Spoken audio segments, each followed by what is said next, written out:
Assalomu alaykum akalar.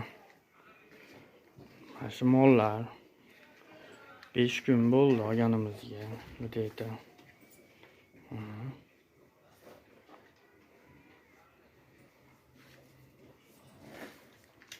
Tezroq yetilish uchun atalab bergan yaxshimi yoki quruq yemdami? Men lekin mana bugun atala qilishni boshladim. Atala qilib beraman. Hozir beraman o'sha. Onundan ko'raylik. Mana.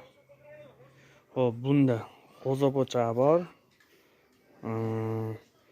Kunjara bor, kepek bor. Shu hozircha.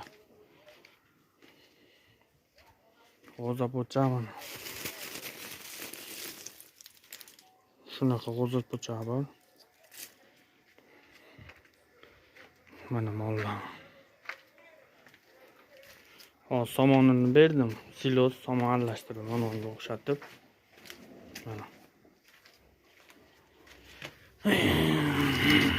Mana. Aralashtirib berib qo'ydim. Ish bo'ldi. Yaxshi o'zgarlikdimi yo o'zgarish qiyinmi? Nima deysizlar? Javobinglarni kutaman. Oldindan rahmat.